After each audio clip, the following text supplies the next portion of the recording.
Tiffany? I think so. I didn't hear it say anything.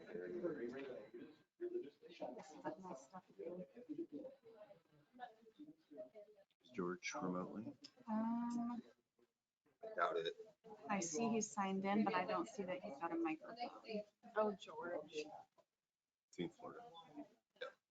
So I don't know if you'll be able to hear him or not because I don't see a microphone on there. Well, if we don't see him, Yeah, if we don't see him, then he kind of may let us know. it's just that, yeah, I'm just gonna do it regularly. One of the ordinances or something, you guys are not on the same page about, maybe table until next month or whatever. Which I don't anticipate that, but. I don't either. All set? Hopefully we're good, yeah. Okay. Well, good afternoon, everyone. Welcome to the Monday, July 18th, 2022 Commissioner meeting. We'll start with the Pledge of Allegiance. Pledge of Allegiance to the flag of the United States of America, to the republic for which it stands, one nation, under God, indivisible, with liberty and justice for all. Okay, first item on the agenda today is our county attorney, Matt Shipman. Other than the ordinances and stuff that are on the agenda for later today, which we can deal with when the people come up, I don't have anything else to report. Just out of curiosity, I know we talked about the ARP ordinance that we had to pass, and I emailed you back. Did I get you the correct information? Yeah, you did. I had Tiffany was able to kind of get me a template from some other counties that had adopted them. Okay. Now you have to kind of justify why it fits under that umbrella. Oh. And okay. At least that's the way the other ones have done it. So I have the numbers, I have the template. I'm just trying to work on the language so that it would pass muster. And, okay. And I'm confident we'll get that done. And if ultimately that is something that you need to take action on for the August meeting, I can just make it a priority so that we do it August 1st. You? Yeah. Thank you. Okay. Okay, next up on the agenda, we have a USI supplemental agreement. Is there anyone, Katie, do you want to speak to this? So we had, in a previous meeting, already had something that you guys signed for our small structure agreement. So that was the authorization to proceed. So this contract right here, well, supplemental agreement, I suppose, is just kind of an amendment to the contract that just increases, obviously, that not to exceed amount, but it's only for the increase of the amount that we were estimated to be paying for the small structure inspections.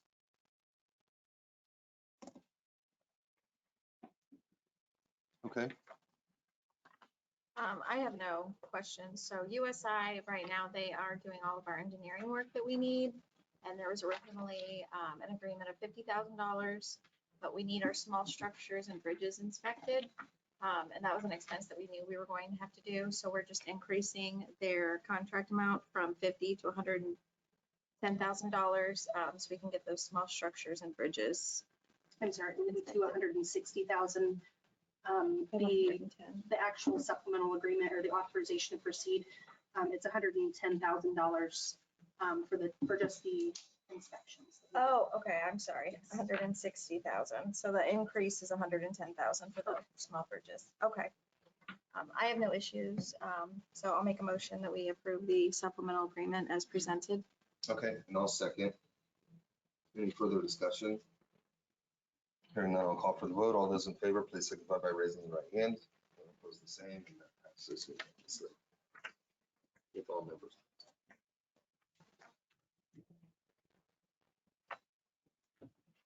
Would you like me to speak to the ordinance for me that's later, or do you want to?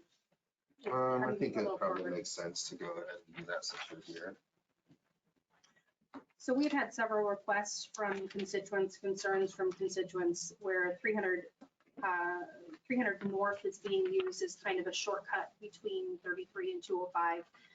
We've been watching the roadway up there and we're getting a lot of cement trucks, a lot of semis, just a lot of really heavier traffic that the road is obviously not weighted for because it's not an Indiana State Highway or anything like that, where the foundation isn't really equipped to deal with that heavier volume of traffic. So it's our opinion that that road should be limited to use of any kind of truck traffic that actually has a legitimate reason to be on that road, whether or not it be construction or it's a direct route to where they need to go, and not simply using it as a shortcut. We do have damage to the edges of the road. There's some areas where when there was a lot of water, there was some damage to the pavement. So we're just seeing a lot of wear and tear that's coming from that area. So we just wanted to put an ordinance in place where there are no through trucks that are allowed in there. And there's some specifications as far as weight limits and things like that. But any other questions pertaining to that, it's kind of just the standard no truck ordinance that we've passed previously, just including 300 north between 33 and 205.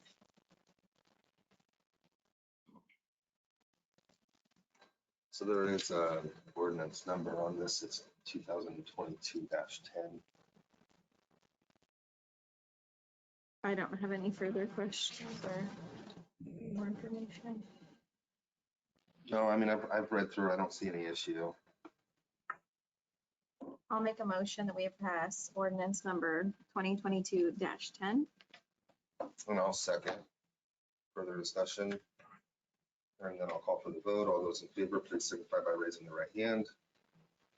And that also passes. Thank you very much. Thank you, Katie.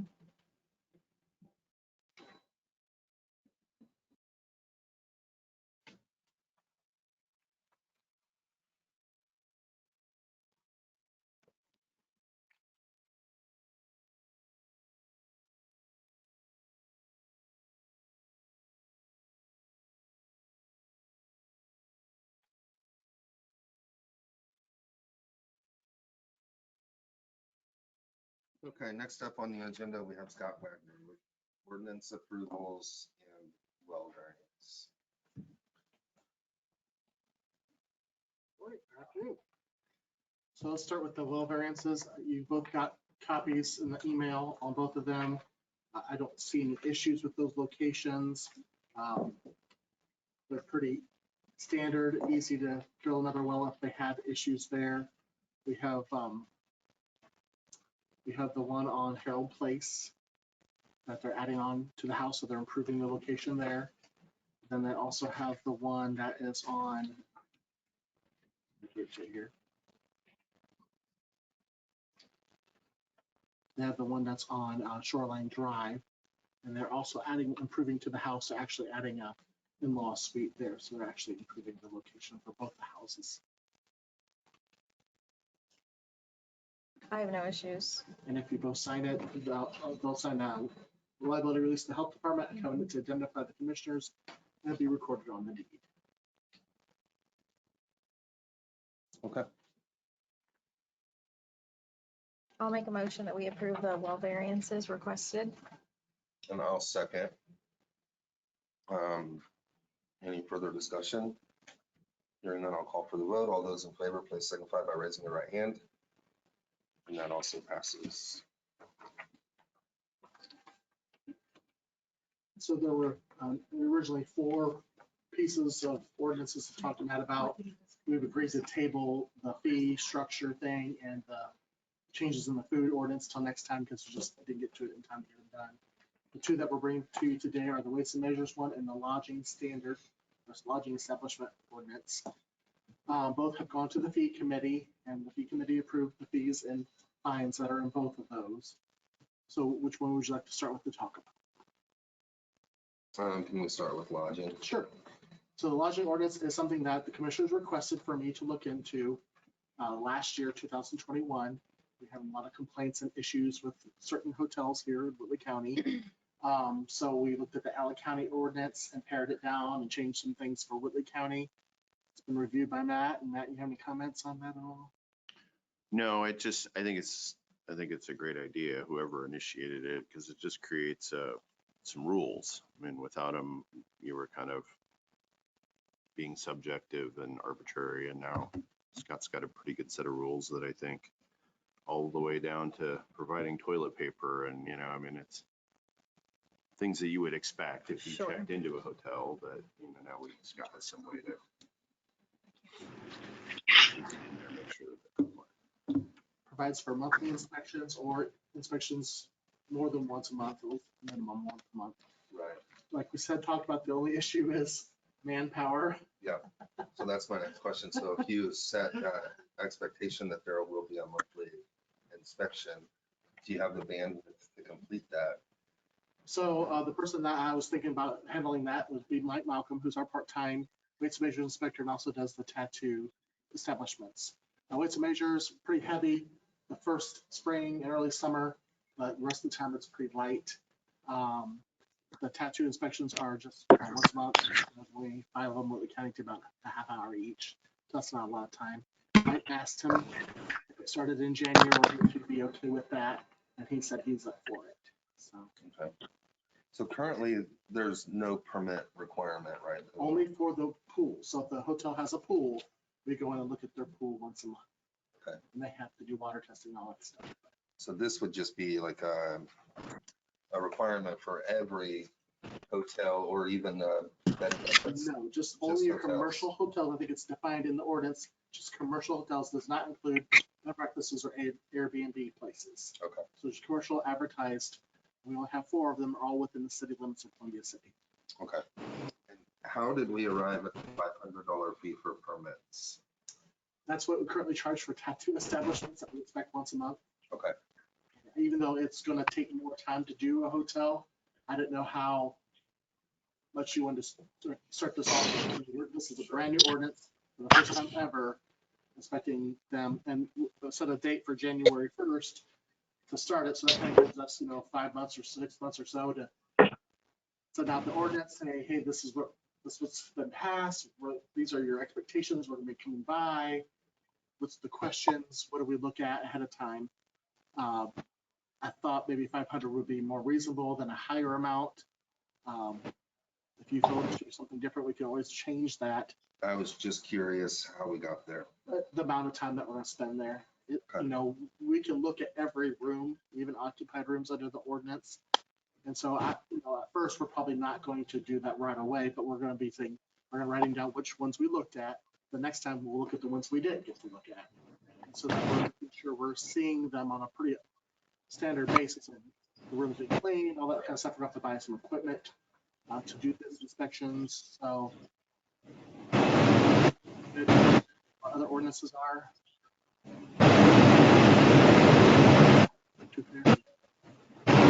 I'm just asking some questions. If a room is occupied and they, refuse, we can't go in if they refuse. I see there's a fine for that though, like if. Well, the thing is, if we can't get in there ever.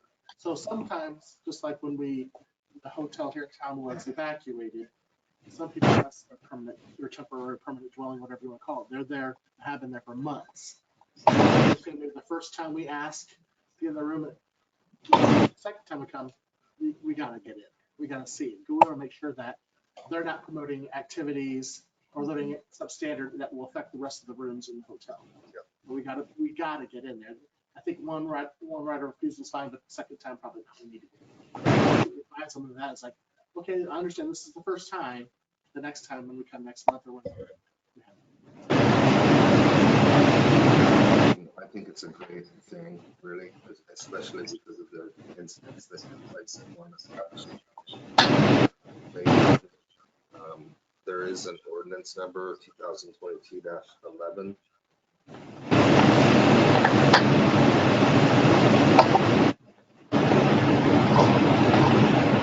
Updated one that has on it in the back page if you want to make sure that's you got the corrected one.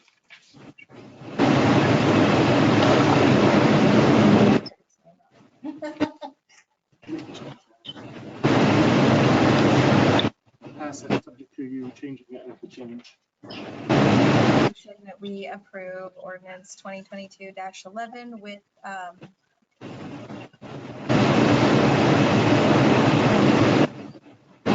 Call for the vote. All those in favor, please signify by raising your right.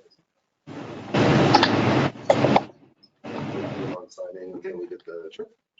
I'll get it corrected today and get it to Tiffany. starting these? January 1st. So Okay. we'll have you sign it, and then it says here effective date January 1st, 2023. Like I said, this is a big change. They've never had that before. They have their franchise inspections from the company that owns them. But this is, we're looking at something totally different. We're not looking at the color of the drapes and the color of the floor and accommodations. We're looking at cleanliness. We're looking at pest control, linens and laundry use. It's We'll go over weights and measures. Sure, yeah. Again, this is a new ordinance to Whitley County.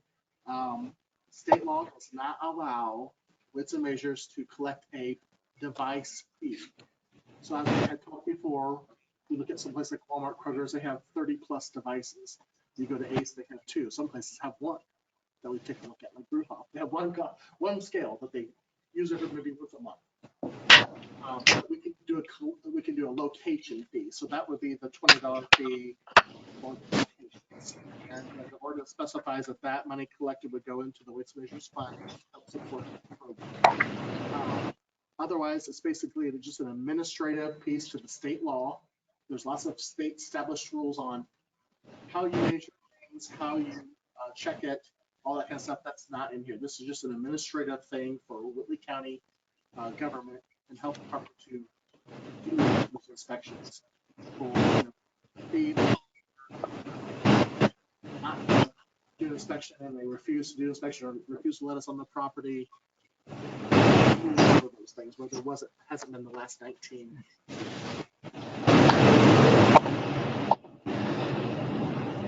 I would say this will be 2022-12. Motion, we approve ordinance number 2022-12.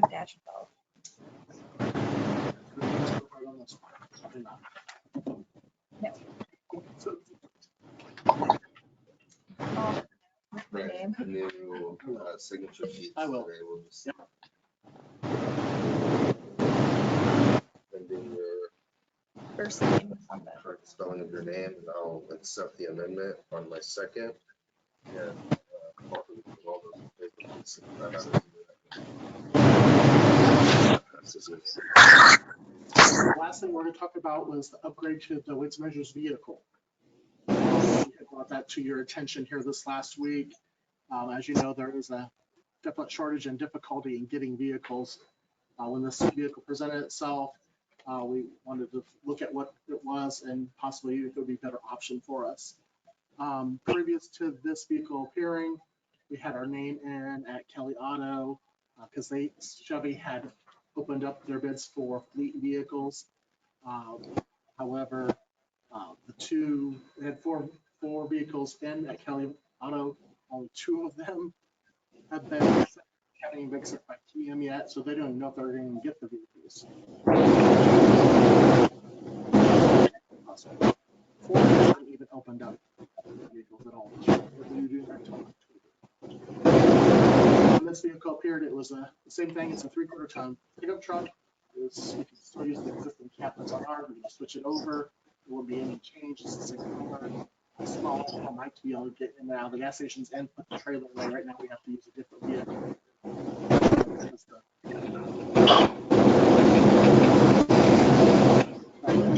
Trailer in. So, Remind everyone. right, when we were going to use the sliding, we were buying the sliding, fit in the back of it, stand up the vehicle. Got the truck, we were told by the State Department of Health that they tried to do sliding units on their Ford pickups, and because they were aluminum beds, they buckled the beds. So at last, we had to go with a trailer instead of a sliding unit. That's why we chose what we had. We have over 40 foot in length, the truck and trailer, trying to get in and out of gas stations, and it's really difficult for him to do that. So this would be a better choice to upgrade. So I sent you all the paperwork on what they were willing to give us for the trade-in. The trade-in value is very close to what Kelly said too. They told me 43 to 46,000. So the trade-in's value is good. It's just that their top end value for the vehicle that gives a discount. Opportunity. I don't like the idea of give us a discount. They're not giving us a discount, but it's up to you guys on whether we want to go with convenience right now, or do we want to take our chances to try to get something next year? Prices are going to continue to rise. So I think we have a good opportunity here.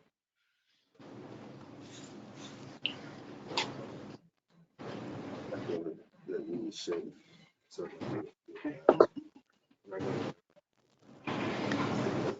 for the county in the past, continue that relationship.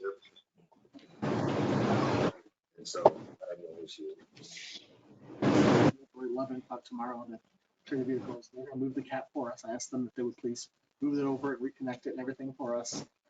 I got it cleaned out, so it's ready to go. So.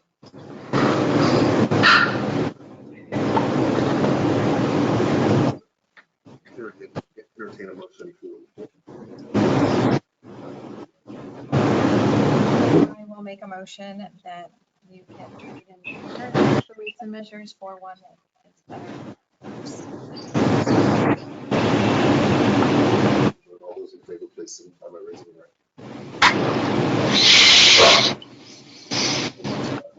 Any other things for us? Uptaking COVID a little bit. We were averaging 7 to 8 people per day. In April, I haven't seen a lot. There is slight increase in hospitalization on the whole. As Burkett did decide that a little bit. We were averaging 7 to 8 people per day.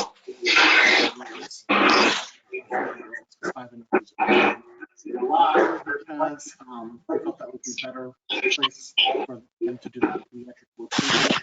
Have all the treatment.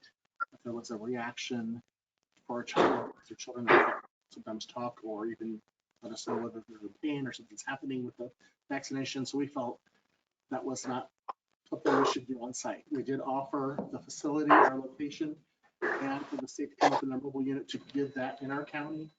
I don't know if they agreed to that yet. But so you know, we've decided not to do that. We'd had 5 calls. All those people showed up in Allen County, so and we haven't had any since. So, yep.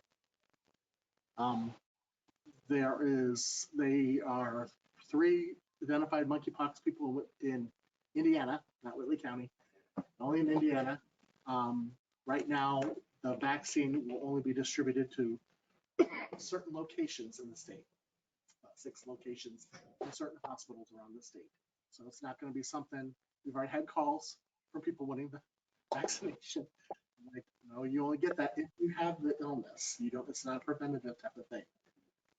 That may change. Right now it's just being located in hospitals around the state. And then if you have a patient that has the illness, then they give the vaccination. Should be to do it with the news. Thank you. I'll get Thank those you. changed to bring them down here because of the news. Okay, wonderful, thank you. Okay, next up on the agenda is the contract, the construction manager contract with Weigand. And we met as a subcommittee and reviewed that contract. And then we also met with Weigand just to ask for a few modifications to that contract, and we haven't gotten that back yet. So I think they were receptive to our recommendations or our asks on what to change, but until we get that, I think we should just table this. I'll make a motion that we table the CNC contract. I'll second it. Call for the vote. All those in favor, please signify by raising your right hand. And of course, the same. And then next item on the agenda is a discussion on commissioners' health insurance. So I can kick this off. Back in 2016, the commissioners and council at the time voted that a list of people wouldn't receive those health insurance benefits any longer. And included the county attorney, all of county council, all of the commissioners. So there was a whole host of groups that then weren't eligible, but commissioners during that time have been eligible for vision and dental, and they've been eligible for PERF. And so for all intents and purposes, they would still be eligible for medical insurance, but there's the requirement that you work more than 30 hours a week. So, you know, there's a number of things happening at the county that prevents commissioners from having full-time employment elsewhere because there's a big requirement to be here. So in a recent conversation with council, they initiated this and actually said, we think that the commissioners should get medical insurance. So we were very grateful for that. And going back and looking at the minutes, that requires the commissioners to vote on that. And then in addition, council would have to take that in a meeting and also vote on it. It's not a favorable pass. It's just a vote for commissioners to receive the medical insurance. You hit it on the nose. I don't have anything else to add, so I will make a motion that we approve county commissioners to receive health insurance. I'll second and call for the vote. All those in favor, please signify by raising your right. It also passes unanimously. And again, council will take a vote on that probably at the next. Add it to the agenda. I had a chance this morning to review payroll and accounts payable claims. I did not find anything out of the norm or unusual. Everything looked good. I'll make a motion that we approve payroll. And I'll second. I'll call for the vote. All those in favor, please signify by raising your right hand. Payroll passes.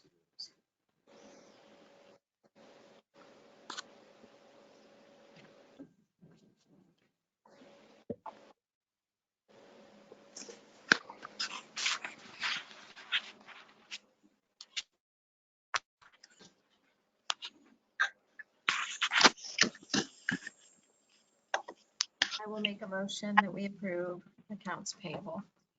And I'll second and call for the vote. All those in favor, please signify by raising your right hand. And that also passes.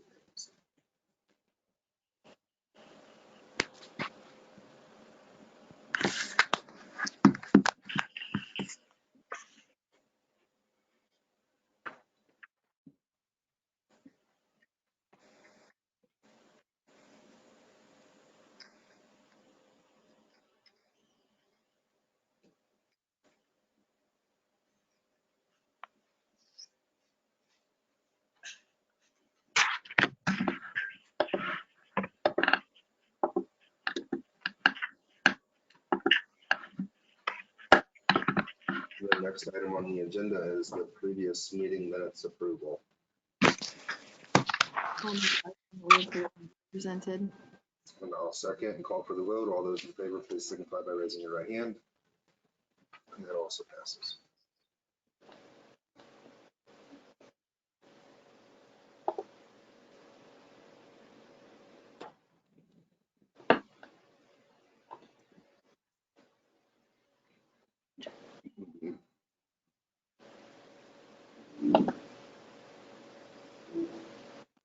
You need both?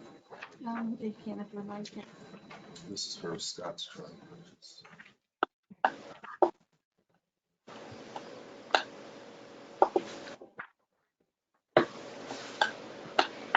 Is there anything from the audience today that anyone would like to add?